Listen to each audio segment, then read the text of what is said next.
Hello. This is 2016 Lachie here. In 2016, back when Splatoon was popular, that's right now. I thought since my parents were making dinner and I have a swimming lesson that I should have left for about 10 minutes ago, that now would be the perfect time to make a YouTube video. So if you look over here, so I've got my recording set up. It's my iPad on a bunch of boards. So I think the quality of the video turned out really good. Like, you can see most of the screen.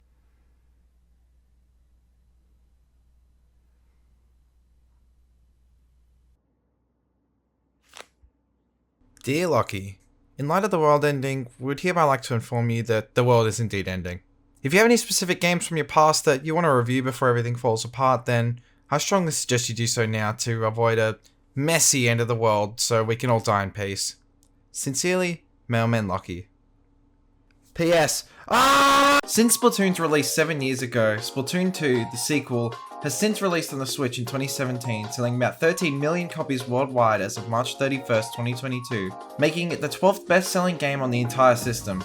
For reference, this is that list, and you can see the massive AAA Nintendo stuff Splatoon 2 is competing with. You've got the universally beloved Mario Kart, the explosively hyped Animal Crossing New Horizons, what can probably be considered the best Smash Bros ever, the best 3D Zelda game ever, one of the best 3D Mario games ever.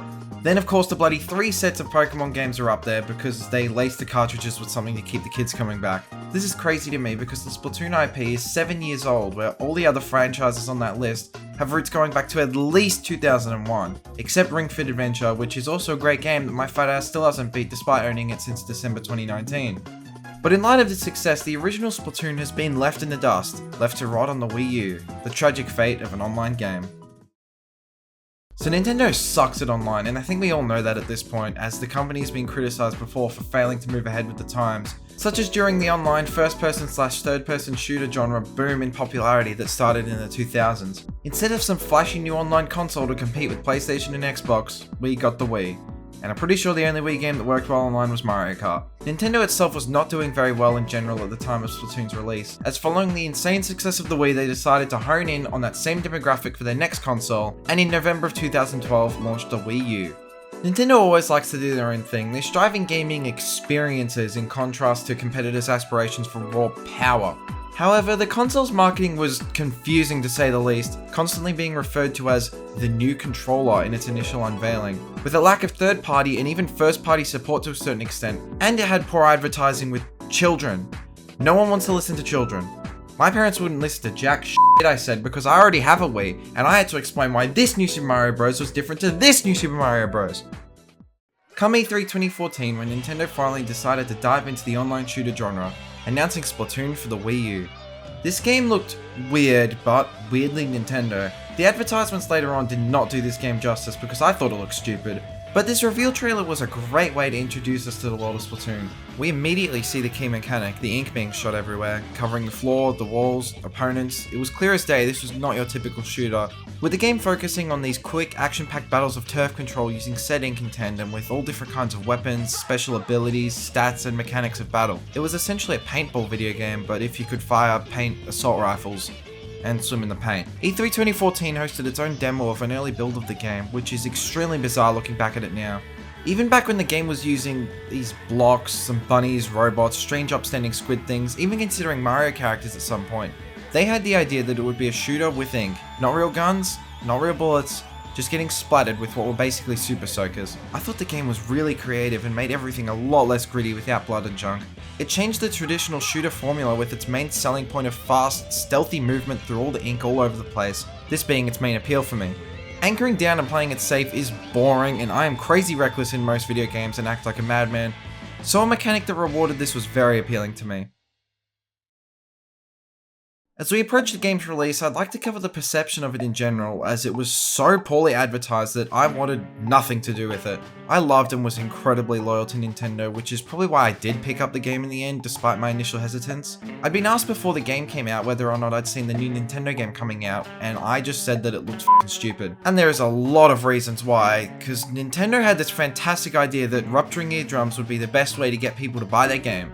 So I don't know how in God's name it actually sold well. As for myself, I was hooked watching a gameplay series on YouTube, so by seeing the game in action with its enthralling world and unique mechanics, that's what hooked me. I assumed that the game would have a soundtrack that sounded like crap because of these ads, not the actual jams that it does have. And it wasn't just one song either, they had a full campaign with all these different songs with such hits as...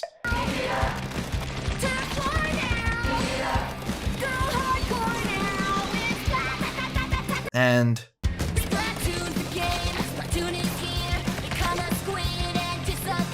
and... You're a kid now, you're a squid now, you're a kid, you're a squid, you're a kid, you're a squid, you're a kid. Alongside the odd actual effective teasers for the game, such as a trailer briefly showcasing the game's single-player campaign against the Octarians, the free global test fire event in early May 2015 was a pretty good success in the game's favour, done to test the stability of the game's online mode. Besides a connection issue that was fixed in an additional 1-hour extension of playtime, the test fire was received extremely well among Wii U owners and is likely what contributed to the success of the game. Now on May 28, 2015, the game was set to launch in Japan, with Europe and North America following on the 29th, and finally Australia on the 30th. The game released and reached 4.95 million sales total as of December 2020, being the highest selling Wii U game in Japan, as well as winning Best Shooter and Best Multiplayer Game in the 2015 Game Awards. Not to mention, with those earlier sales, the Wii U sold a total of 13.56 million global units, meaning that 36.5% of Wii U owners own Splatoon, unless you bought multiple copies and only owned one Wii U for some reason. So I suppose now with the stage set, and without any further ado, let's get into the game. So the opening of Splatoon presents you with a female or male Inkling, the character or avatar you'll be playing as. The Inkling species are essentially Squid kids, squids that shoot ink with weapons and take the form of humanoid looking teenagers, canonically aged 14 years old when they can take on this ability to switch to a humanoid figure. Before that they age like this. What the f***? We begin of course with the controls of the game, showing us how it plays. Surprisingly, motion controls are used. Yes, the control method that causes mass controversy in the video game community, especially among Nintendo fans. It doesn't help that players have to tilt this big fat hulking thing with a screen on it. But let's just get to the point. It works well, and I grew to love this thing. But I can clearly see that new players might really struggle with this idea as it drastically strays from the controls of your typical shooter, but I cannot go back. It arguably goes beyond what a standard keyboard and mouse are capable of, as in addition to the precise motion-based camera controls, you now have the freedom of using a joystick for full 360 movement, as opposed to the 4 directions of WASD. You mainly use it to look up and down, although you can use it side to side, but you can also just use the right stick for that, which is way easier so you don't end up spinning around constantly with this thing. And hey, at least we get some dedicated functionality with the gamepad, albeit it was just a map, but a map is crucial in an online shooter, especially Splatoon where the game is all about controlling turf and you can see exactly where you might need to manage better. I'll get back to the map functionality later, but the point is that the motion controls with this thing worked well, being especially helpful when you can constantly recenter it with ease by pressing the Y button. You can adjust whatever setting you need for the sensitivity you'd like, and you can even turn it off. Although I personally plan to hunt down all players who do this myself. The main gimmick of Splatoon, of course, is the ability to hit ZL to turn into a squid and swim at roughly twice the speed of the regular kid mode running speed, jump wide gaps with the greater momentum, pass through or swim under grates, and swim up walls, so long as they don't have the bumpy thing at the top to prevent you from reaching the top, and recharge your ink supply, indicated by this meter that comes up when submerged in ink. The ZR button correlates with whatever your main weapon's functionality is, whether it be holding it down, tapping it, or spamming the ever-loving shit out of it. In addition to the main weapon, we have sub-weapons with more gimmicky abilities, typically varieties in bomb types. The simplest being the Splat bomb as shown here, which can be tossed around and explodes nearby breakable objects and inklings completely, while also possibly doing a bit of splash damage on the side to those further away. So with the tutorial all done, we super jump straight to the city of Inkopolis. Through this little intro, we see the world of Inkopolis, or whatever is confined of it in this little hub. We're shown Inkopolis Tower, the hub for online battles, the Booyah base for all your shopping needs, the battle dojo for the really cool local multiplayer mode, a dodgy guy in a back alley, and another dodgy guy under a manhole cover. But first, before all that, we are shown the first of what was players many times suffering with the Inkopolis News. It plays every 4 hours on a schedule, or anytime you boot up the game and are connected to the internet, or if you are elated to connect to the internet, and it's completely uninterruptible. It features the current stage rotation in regular or ranked battles, changing the 2 for each mode each time the news is shown. This gets extremely repetitive with the snippets of dialogue from the news anchors that have personality, but ultimately making this whole ordeal a massive nuisance that proves to be better off if it's all just spammed through. This isn't super annoying for the first time you play, but it gets there as time goes on. To move on to something more positive, we're introduced here to the news anchors Callie and Marie, otherwise known as the Squid sisters, despite being cousins, who are pop star sensations that are an identity given behind some of the songs in the game, just like most of the other songs in the Splatoon world with their own fictional bands behind them, whether it be in the online mode or the single player campaign. Overall, this idea of fictional artists within the world creating diegetic music for the game that is supposed to exist in the game's world is just one of the many creative and world expanding things Splatoon has going for it. Music that plays just for the player's benefit in the game, given an actual in-universe reason for existing, scoring the actual in-universe sports of the Inklings. Not to mention the music quickly, it's really good, as is with most Nintendo games. It's a combination of all sorts of genres, rock, pop, chiptune, and I'm not a musician so I'm not going to go on. But I can appreciate a damn good soundtrack when I hear one, and it really invests you in these matches, in my humble opinion. It's very energetic. The first news segment of the game covers the story mode introductory hook, where a UFO has been sighted over Inkopolis, and the city's extremely large power source in the form of slavery, the Great Zapfish, has been stolen. Speaking of sea life, this universe is home to more evolved forms of sea creatures we know, like intelligent cephalopods, jellyfish, and other more specific species that run the gear shops nearby. We have Sheldon, the horseshoe crab, in charge of Ammo Knights, the shop selling weapons used in battles, which I'll discuss more in detail later. He enjoys his job a lot, much to the detriment of goddamn everyone else. The next few shops over sell the gear worn by Inklings, their headgear, shirts and shoes specifically, all with gameplay components and incentives into finding the perfect selection, with abilities that add and enhance certain attributes and mechanics for the player based on the combination of gear. We've got countless characters to manage the other various stores and locations in the game, like Annie and her clownfish Mo, who's a little punk ass bitch, Alonzo the jellyfish who can't speak English properly but means well, and Krusty Sean who wears shoes for all his tiny little limbs. He's the coolest one. I figure we should start with the very basics of Turf War, the only mode of online battle that can be accessed at level 1. The basics in Splatoon's online battles always have 2 teams of 4, consisting of whatever matchmaking the game decides is fair, being fairly consistent with my experiences playing the game. I made my Smurf account for this video and the game realized almost immediately and put me all with level 50s again. Turf War matches start with a 3-minute timer in the corner, a pretty short match as to what's common with shooters, where both teams fight for turf control of the map. As you cover the ground, this gauge fills up here that tells you how many Ps, or presumably points, of turf you've inked. In the early beginnings, it basically consisted of idiots painting the walls and no one claiming their own spawn base. Excellent. Walls don't count, and the base is valuable turf. It accounts for a huge chunk of the map, with all maps mostly structured like this with a theoretical split into thirds, the enemy base, mid, and your base. And people tend to just run straight to mid. Some people enjoy the more passive nature of the game you can have at times too, aka the people who do enjoy covering your base. It can just become so boring when you don't get to, battle in a shooter game and spend a third of the match doing a little of this and a little of that. Now let's move on to the killing. No matter the mode or weapon, you can splat the other players through whatever means possible. It could even be with ink residue from shooting at a fan for crying out loud. You can also die from falling off the map or by touching water. Splatting players provides no direct point boost towards the main objective, but can punish the victim to a respawn timer and being sent all the way back to their base. Plenty of time and space now to make a new push with one less enemy player in the way. However, they may not be out of the action for long, as once the respawn timer concludes, players are able to easily swim back to the action through the whole ink mechanic, while they also might choose to select their teammate's position on the gamepad map and super jump insanely far and high through the air just like real squids do. This was quite a nifty feature of the gamepad people were concerned about leaving the Switch sequel, then quickly forgot about it when simply pressing a couple button prompts made it far more efficient. A huge flaw of the Turf War mode though is that the only real part of the match that matters is the last 30 seconds, unless you've managed to push the opposition so far back so early on that they're screwed, but it still maintains that you need to hold that position the entire time. I've had plenty of games of both escaping and losing a choke point at the last second. The time before the game ends and we're provided a bird's eye view of the warfare and a fat telepathic cat named Judd, I'm not commenting any further on that, to provide us with the percentage of the map covered by each team. Upon reaching the results screen we get XP to increase our level up progress and money to unlock and buy more weapons and gear. XP also contributes to the meter on the gear you wear, not the weapons but the clothes you use for that match. If certain XP thresholds are met after a match, ability slots are unlocked on whatever gear you have equipped, with all different kinds of abilities and setups able to be unlocked.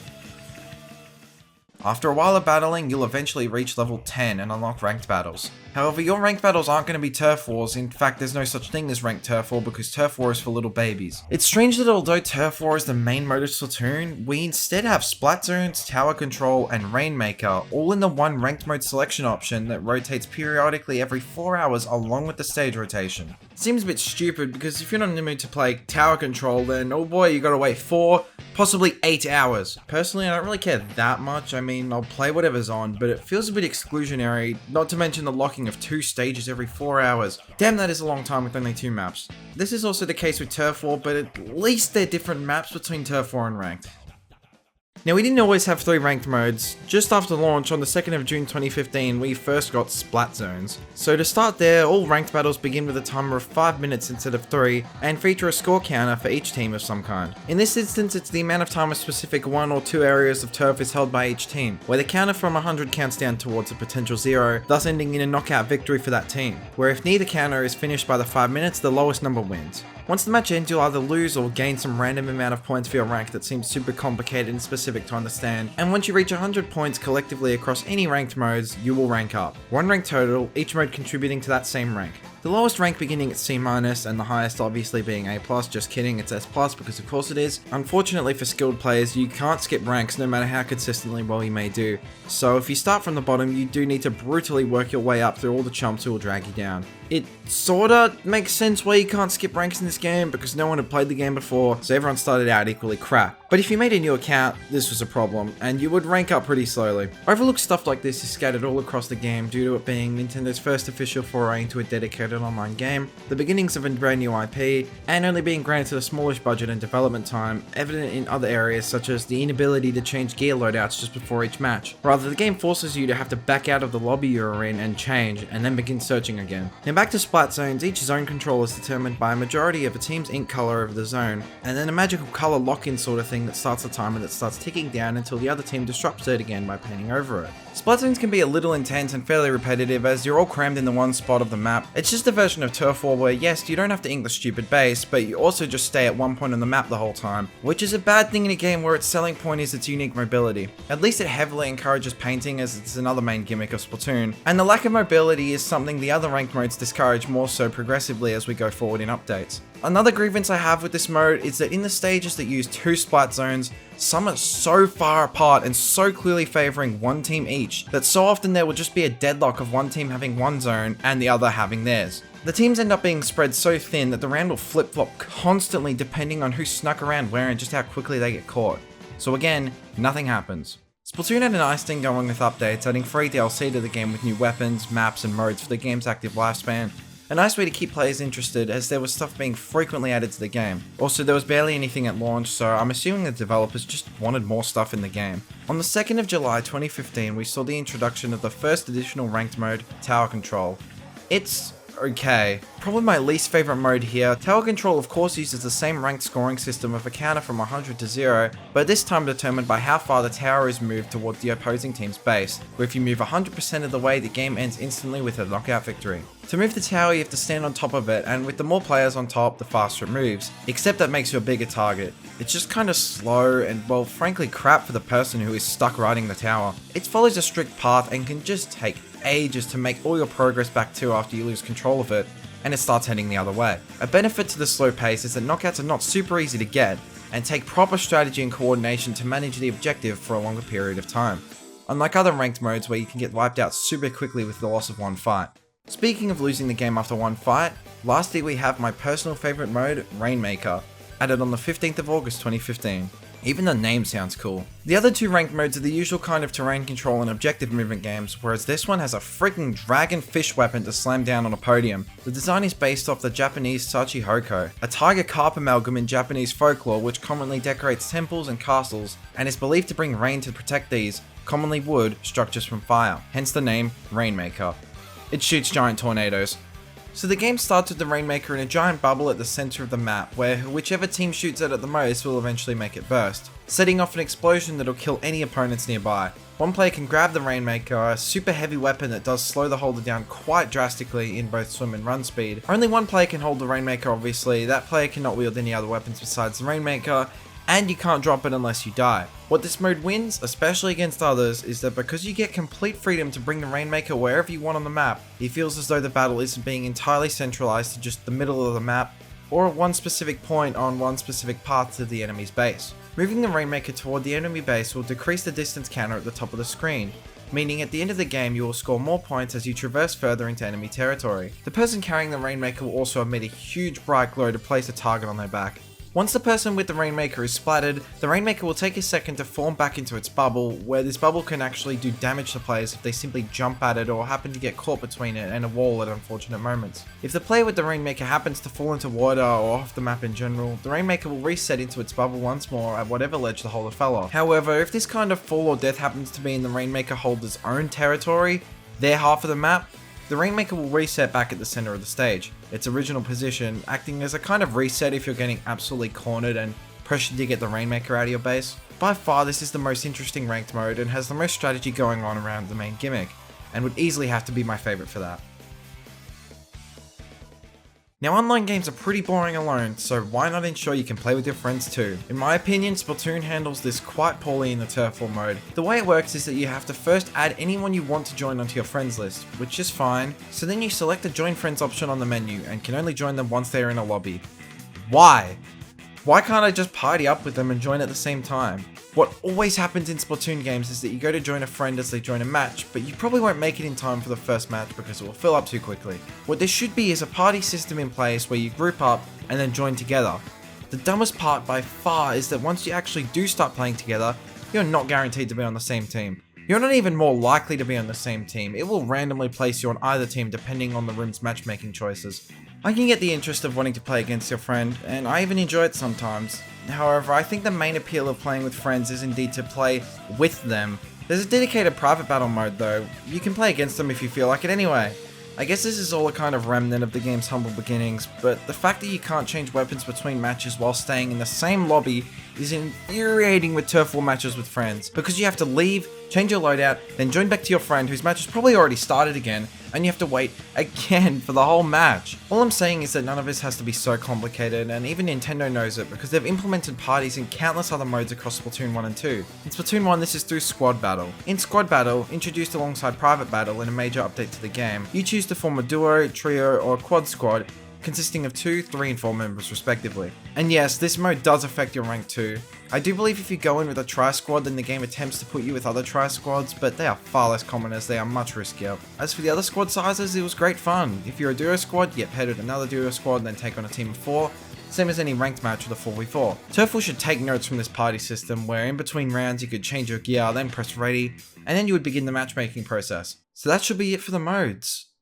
Oh, except for this guy, of course. Introducing Captain Cattlefish of the Squid Splatoon, a mad conspiracy theorist out to solve the mystery of the Great Zapfish, the power source of all of Inkopolis. And upon being hired as Agent 3 of the new Squid Splatoon, we enter Octo Valley to begin the Hero Mode of Splatoon. Splatoon's Hero Mode is exclusively single player and is an offline story campaign focusing on shooting and platforming mechanics to retrieve Zapfish along the way to uncover the rest of Octo Valley. For a brand new franchise centralized around online play, this is a welcome surprise to the package and can serve as a kind of training to familiarize players with all kinds of ways to manipulate and maneuver the unique mechanics of Splatoon. We begin our journey in Octo Valley, of course, the hubboard for our adventure to come. This place feels really different to the rest of the game, with a soundtrack that evolves as you progress through the worlds and all sorts of platforming to do in uncovering the levels in the first place. It's a good bit of extra fun that adds to the overall engagement in the campaign. I always love hub worlds when they're done right and have this sense of homeliness and nostalgia to them, a place where you can just spend time mucking around. To uncover the levels hidden around here, we have these invisible kettles to uncover that transport us into floaty, kind of military bases built around defending various power sources of the Octarians. They use these kettles to transport to various underground locations within which they reside. Sounds like a really messy and confusing existence with just a bunch of floating shit all over the place. This is indeed true, however, as revealed in the collectible Sunken Scrolls, with one hidden in every level in a secret little neat location that requires a little bit of scouting and that can give you a bit of insight into the world of Splatoon and its fairly extensive lore. Yeah, there's a decent amount of lore for Splatoon, going over the history of the Great Turf War of 100 years ago that drove the Octarian species to reside underground, around, earlier years of the sport of turf wars 2,000 years ago, archaeological examination of the long-forgotten human race, studies of the Inklings' biology, insight into the Octarian energy crisis, various works of culture like music, art, and fashion, studies of unique Octarian army weapons and units, the evolution of the Inklings,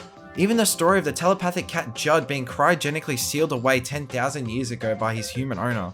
One could honestly argue that a lot of the story of Splatoon takes place within these scrolls. They're incredibly fascinating to me and I love them, and it gives a kind of multi-layered depth to completing the base story of the Hero Mode campaign, like completing Breath of the Wild with all the memories of 100 years prior.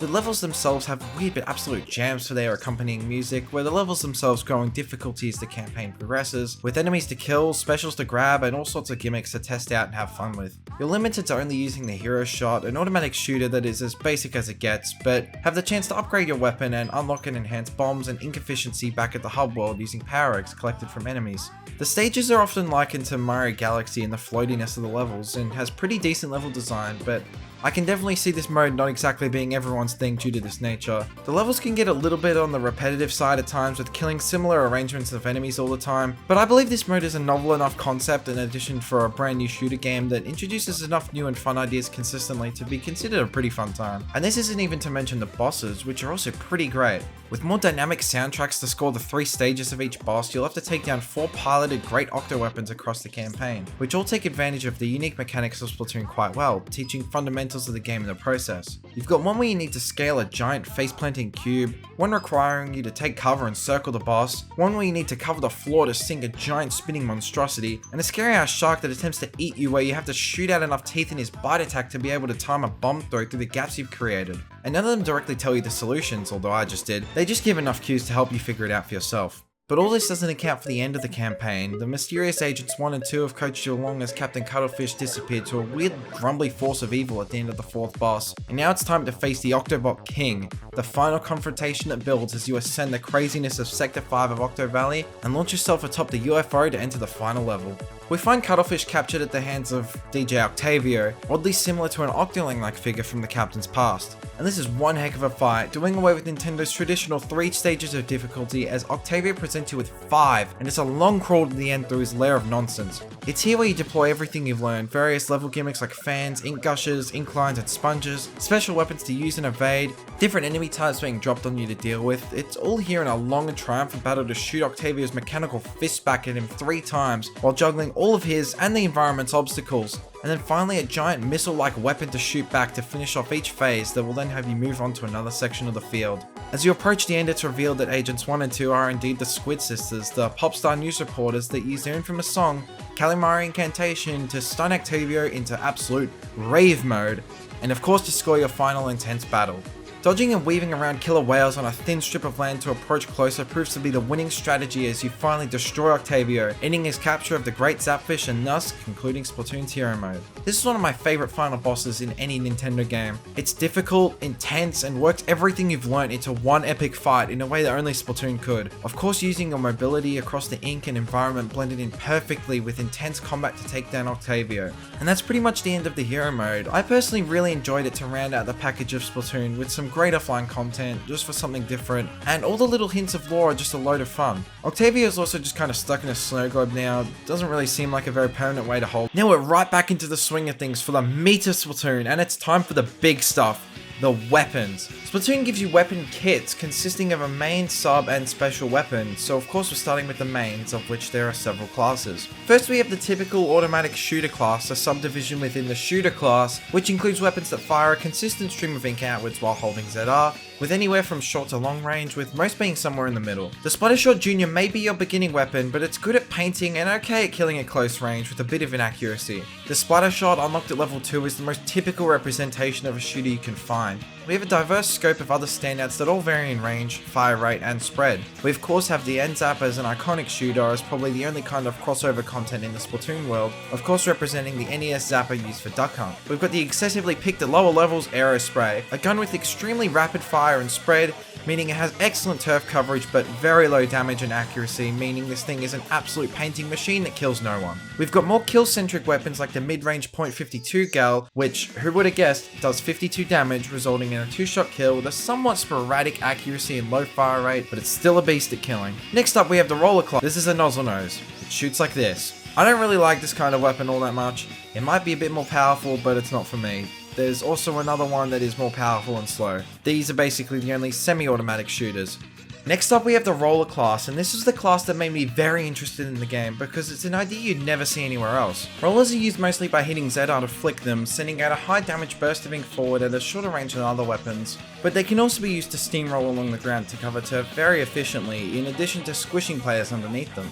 The flicks from the weapon only need one precise hit to one-shot enemies, but an inaccurate flick will result in less damage but with some potential to still deal damage nonetheless. The rollers only have 3 different core types in this game, the carbon roller being one beast of a short-range weapon paired up with a burst bomb to kill like it's nothing. This is a favourite of mine, that being said, if you play it, you're not as good as you think you are. Then we just have the standard roller that's slower and deals higher amounts of damage and range. Then we have the dynamo roller. The dynamo roller is one scary beast dealing insane damage and range at the cost of lugging this slow ass weapon around. If one of these pops out in front of you, your entire life will flash before your eyes as you attempt to run, but by then it's too late. People who play rollers overall can honestly be some of the stealthiest of assassins, or the most brain-dead steamrollers called El Nene who won't flick the thing once. That's it for the traditional rollers, but you can technically count the Ink Brush and the Octo Brush as roller class too, in a weird way, but they are kind of their own class in a way as well.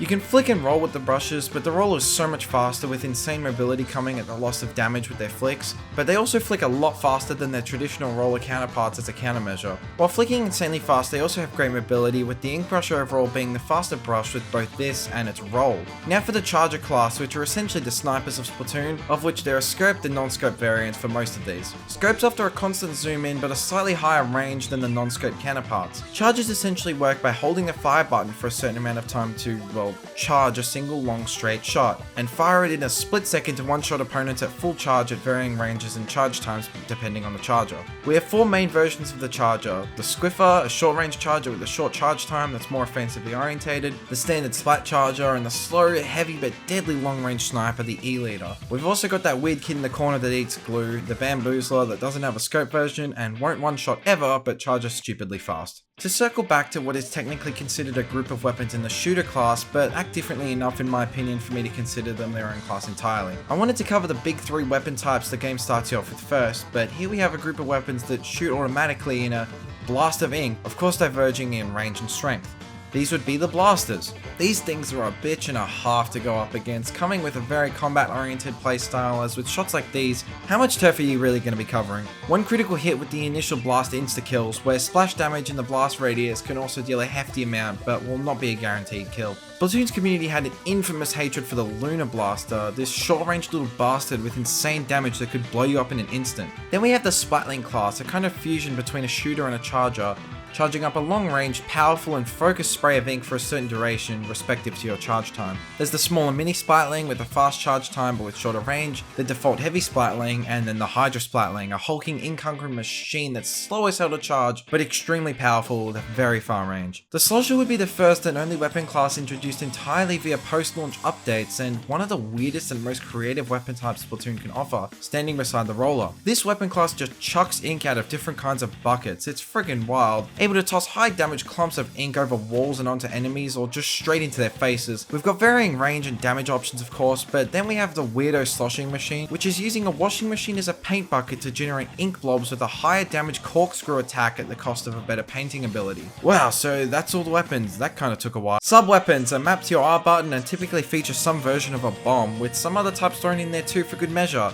Essentially an extra little tool for your kit. Where you could have a splatter shot with a burst bomb, there's also one equipped with a suction bomb or a splat bomb. So to begin, we've got the Splat Bomb, an incredibly basic projectile that's good for spacing, with the ability to one-shot enemies if close enough upon detonation. We've next got the Suction Bomb, a more powerful bomb that sticks to the surface it lands on, but takes greatly longer to explode. Really great at getting the jump on enemies you aren't expecting around a corner or below a ledge. We've got the Burst Bomb, a water balloon inspired weapon as the less ink-hungry option for some quick damage that detonates on impact with any surface or player. Great to pair up with a finisher attack. We've got the Seeker, a deployable little bomb that has the capability of chasing nearby enemies and detonating after creating a path of ink. Great for chasing enemies with an extra aggressive edge. And to round out the last of our bomb selection, we have the Ink Mine, a brutal little sucker you drop on the ground that will detonate with a one-shot explosion when triggered by an enemy player. Now for a new kind of throwable projectile, we've got the Disruptor, a little piece of work that deploys a shopping list of negative status effects, including a 45% run speed decrease, a 65% swim speed decrease, greater ink consumption, and a lessened ink recovery rate alongside an extra little glow and debuffed jump height.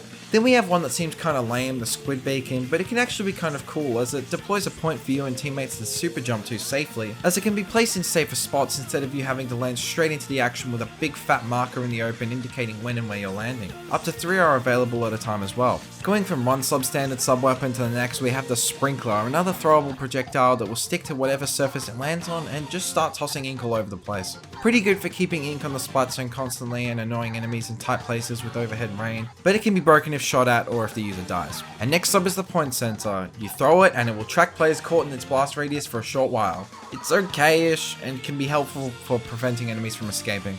And our last sub is the Splash Wall, a deployable little wall that is tossed out in front of you that will only block enemy teammates and any kind of fire thrown at it. It's very nice to duck all around to disorient enemies and kill them with little hassle, but this strategy unfortunately can be countered with a splat or suction bomb being tossed straight at the wall with the immediate explosion upon hitting said wall being enough to one-shot you as normal. To close out our weapon kits and discussions of the main and sub, we of course have to touch on the special weapons that each weapon will have, of which there are 7. To explain the mechanic of special weapons first, as opposed to main and sub weapons, your use of the special weapon is determined by your special charge. Charge can be accumulated very slowly over time, but primarily by inking turf and even more so if it's taking back turf over your enemies. We have the starting special on the Splattershot Jr. and one of the simplest, the Bubbler. The Bubbler when activated encompasses the user in a bubble which, despite being vulnerable to knockback, will negate all damage toward them. Not only does it do this for the Bubbler, but any nearby players that happen to touch someone already in a bubble. Following is the Bomb Rush, a special that lets you throw out a rapid flurry of whatever bombs your kit has in its sub-weapon slot, be it burst bombs, splat bombs, suction bombs, and even seekers. That's pretty much it for the Bomb Rush. Certain bomb types let you throw out more, usually depending on how powerful they are. Now for an extremely iconic pick, the Kraken. Using the Kraken instantly transforms your Inkling into a huge, hulking, deadly Kraken that won't fully submerge itself, but can swim and dive at enemies on any inkable surfaces to one-shot kill them. It's pretty freaking cool using this thing, however it can be a bit cheap to just have this thing deployed on you out of nowhere to not only prevent you from winning a fight you would have otherwise won, but to also kill you with ease. The Bubbler additionally has this same problem of acting as a panic button special where you just hit the button to not die. Now to follow this extremely cool special we have the lamest one of them all, the Echolocator. The Echolocator instantly tracks all players on the enemy team as if you had hit them all at once with point sensors. Onto the 3 remaining cool specials, the Killer Whale is a giant megaphone that is placed on the ground, aimed in a direction, and will shoot an infinitely long sound wave beam after a second of startup time. There's a second of indication showing the area that's going to be blasted, where anyone caught in that massive immobile beam that goes through walls in that time will be insta-splatted. Pretty cool special, but you only get one chance to aim this thing, so if you mess it up, that's it. The Inkzooka grants you possession of a giant ink bazooka that has the ability to fire 6 huge, fast, vertical tornadoes forward that will shrink as it travels, where anyone hit with a blast will be insta-killed, a pretty common trend with these things. I've always found the Inkzooka super annoying when not positioned properly, as each shot with this thing has a bit of end lag and knockback that will not ink the ground below you, thus sometimes leaving you in a pretty vulnerable position. This thing is pretty great at long range and getting that sniper that's been eyeing you the whole time. And lastly for the specials we have the Ink Strike, which in my opinion is one of the most balanced and most fun specials in the game, actually taking advantage of the gamepad in a super cool way. Your Inkling pulls out a tablet to aim an ink missile strike onto the map, whereupon you look to the gamepad and select a spot anywhere on the map that you want this thing to detonate. You're of course vulnerable in this state, and the strike has a bit of delay until impact, but it summons a lethal ink tornado that will just wipe anyone in the impact. Not only is it lethal, but it paints too, even after the game's timer ends. And that's pretty much it for Splatoon's weapons, a very unique way of approaching the core of the shooter genre. Unfortunately, they're not the most balanced things ever, but they're very creative in both aesthetics and in supporting the whole ink mechanic this game is founded on. Now we have some other stuff to briefly mention before moving on to another big topic, this being the gear that your Inkling can equip. So from the aforementioned shops and shop owners, you can not only buy weapons from Sheldon, but headgear, clothes and shoes from the others to customize your Inkling's appearance. Each piece of gear comes with a main ability pre-established and the chance for you to stack up to 3 other randomized sub-abilities to be unlocked as you play matches, with about 3 times less strength than the main ability of that gear piece. For the sake of not taking so long, I'm just going to say that there are ways to increase your gear ability sub-slots to a maximum of 3 if you don't have that many available in the first place, and also the ability to randomly re-roll those sub-abilities with this stoner guy named Spike who sits in an alley, using super sea snails gained from winning 30 matches. A brief mention to the main ability exclusivity to certain categories of gear, such as my personal favourite, Ninja Squid exclusive to shirts, which hides your ink trail while swimming through ink. but shout out to Damage Up, which is a super broken ability that changes the amount of shots it takes to kill with certain weapons, and it is so insanely overpowered and unbalanced that you either need to run Damage Up to counter it, or Defense Up so you can live longer. Now to interrupt this video with an entirely new segment, ranking all the maps and thus essentially creating a mini video inside this giant video, otherwise known as Rap Make Cam Vidjov. The maps of Splatoon are integral to the gameplay as they need to adequately support the gimmick of ink-based combat and movement. I think the key question to ask when looking at these maps is, does this map's idea stand out and make a difference to the experience, or was there little point in adding the map in the first place?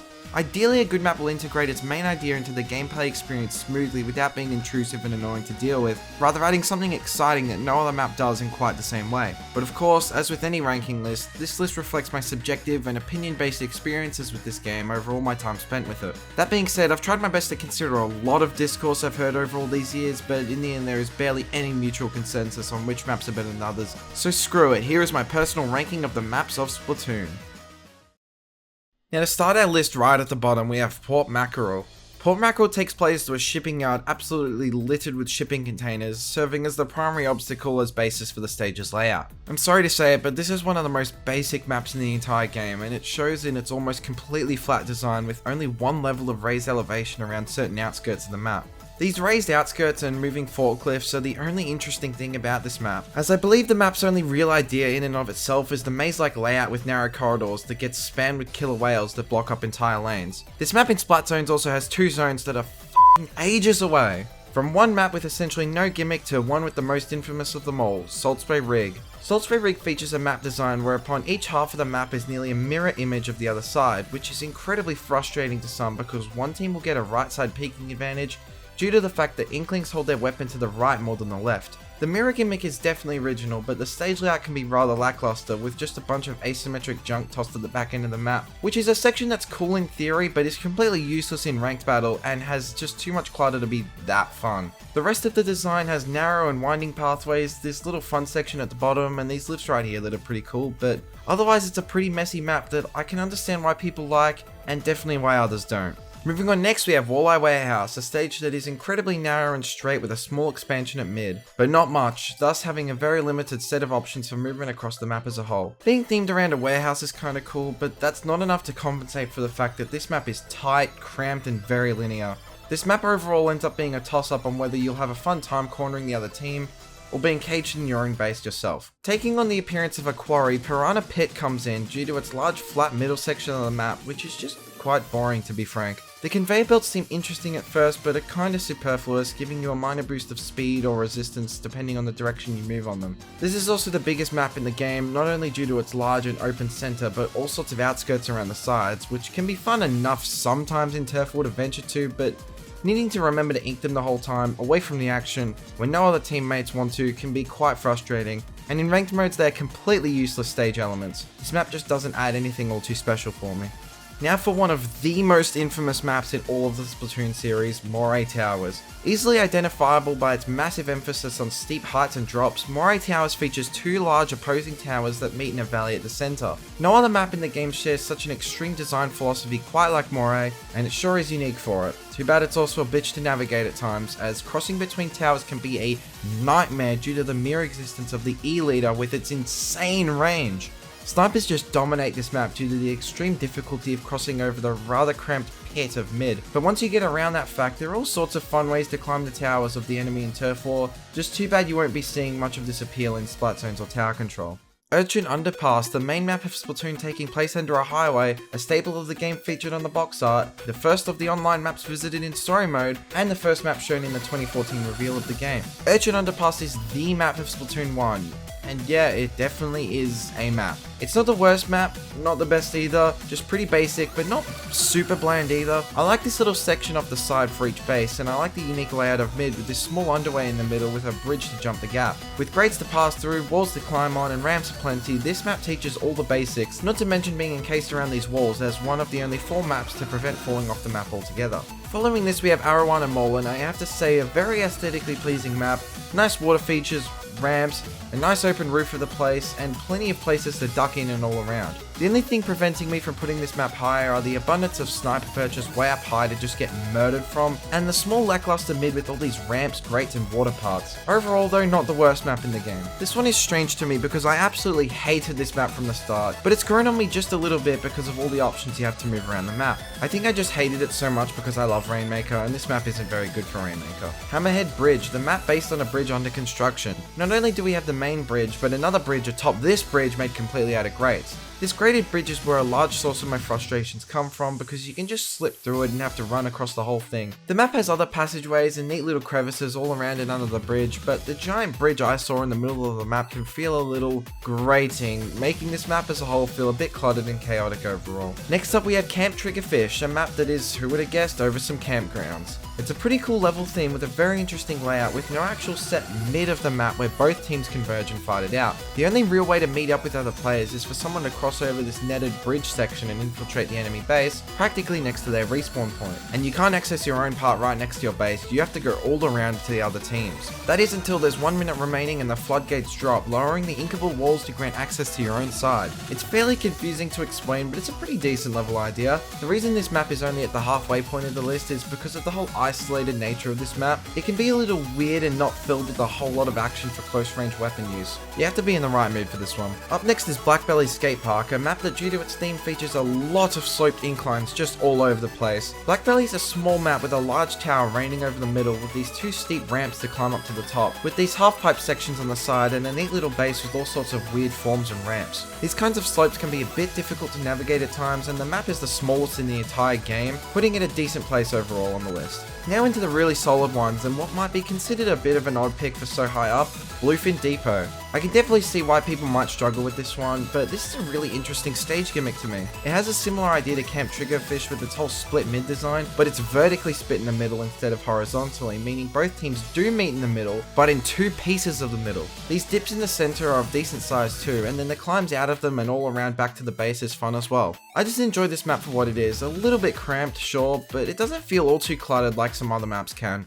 Next up is Kelp Dome, a map within a greenhouse setting. Kelp Dome has a particularly strange layout in that it's nearly a perfect square with mid accessible by going to either side of your base. Not only that, but the stage features great platforms to walk across that lead to mid and then the other team's base, but unlike Hammerhead Bridge, I believe it's done far better here. The grades are much smaller first of all, and it's way easier to just get on by walking across one of these as a shortcut straight to the other team's base or back to yours. It's risky, that's for sure, as you can't swim across, but fast if you can pull it off without getting spotted. Now this is a cool one, Mahi Mahi Resort, taking place at a hotel resort's pool with blocks in it. This map is pretty damn cool for its theme, a little bit blocky but just has a really nice layout. Some cool jumps over on this side, nice ramps and a raised center to travel from your base to the other. But the real fun comes in its level gimmick, being the changing water levels. After 90 seconds some water will drain, revealing parts of the stage that aren't so floaty like the rest of it, filling in a lot of gaps and giving it a whole lot more ground to cover in the last half of the game. Coming up in third is Museum D'Alfonsino,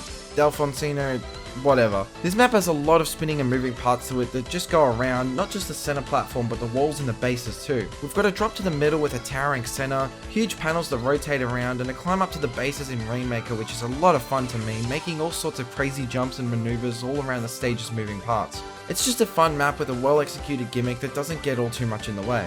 Now for the runner-up spot that will also give away first place if you know all the maps, Anchovy Games. Within the grounds of an office for game developers, there are a bunch of fans for some reason. These fans, when shot at, propel the respective platforms in a forward or upward motion, with a couple of them placed around the map for a bit of fun and technique to take advantage of during fights. Stuck in mid about to die? Well, if you can make it to one of those platforms, you can just duck right out of there. With a very solid overall layout and a subtle enough idea of the propeller platforms, Anchovy Games lands at my number 2. And for number 1 we have Flounder Heights. With the idea of several apartment complexes and rooftops for its theme, Flounder Heights takes advantage of this theming like no other map with its creative diversity and elevation.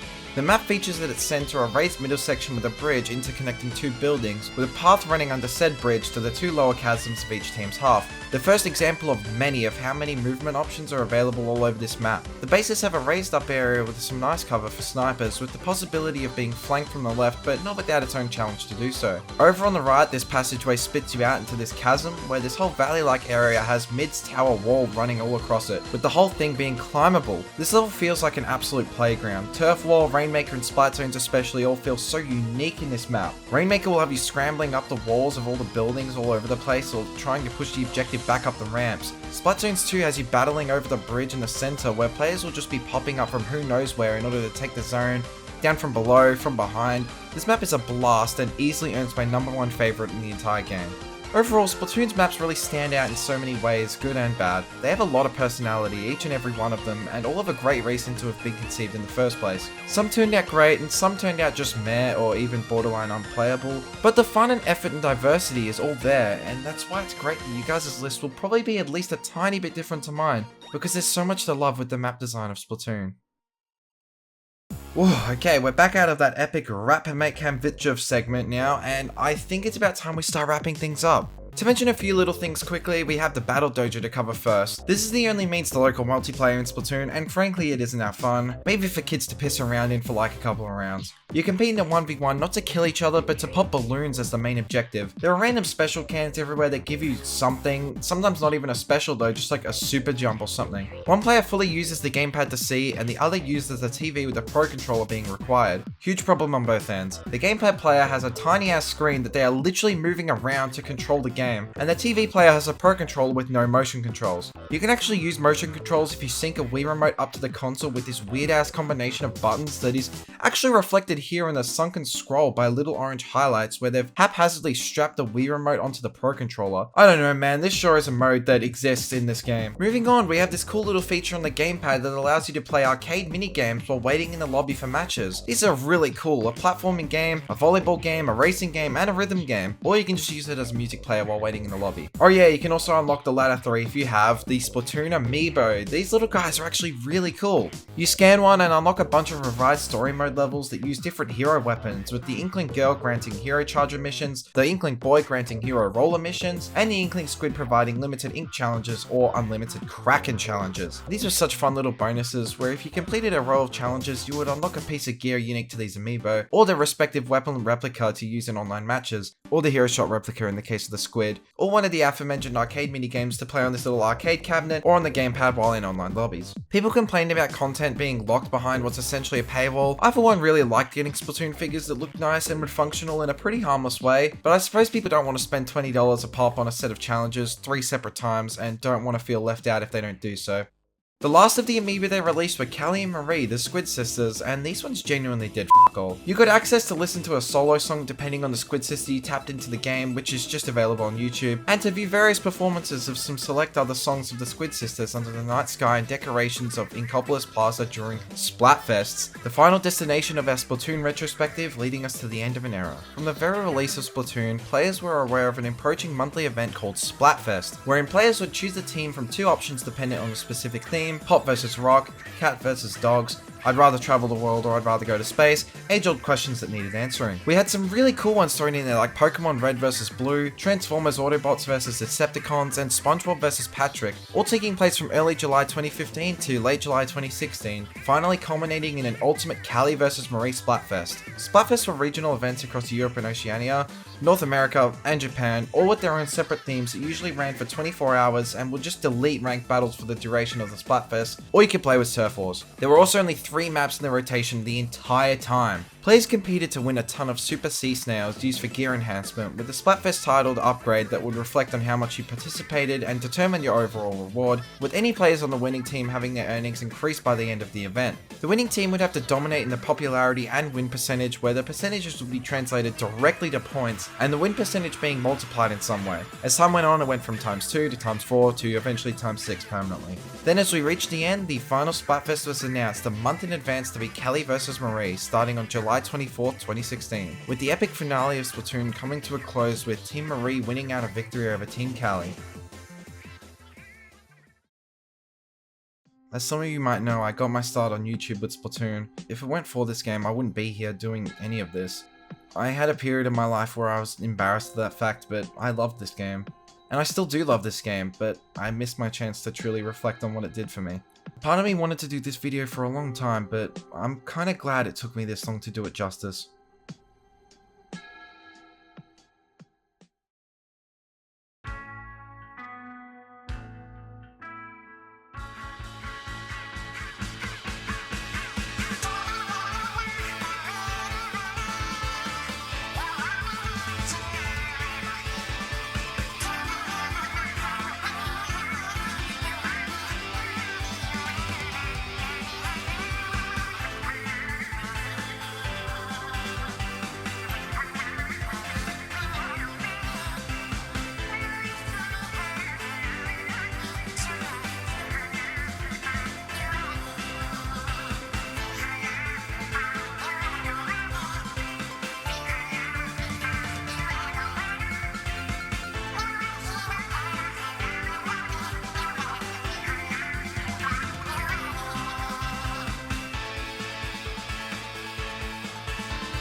That's right, the Illuminati was hacking Splatfest. And you do an automatic squid for. You got a bully on that thing. Oh, god damn you, who cares? Come on, I'm gonna kill a whale. So they can't get at us. Go for it. Go for it. No, a ton of them are coming at me. Oh sweet, 6 kills, 1 dead. 0 kills, really? Yeah, totally not cheating. Totally not cheating. Totally not cheating. Oh god! Level 50. Yes. God damn it! You two, good job. And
And what a long time it's been since then.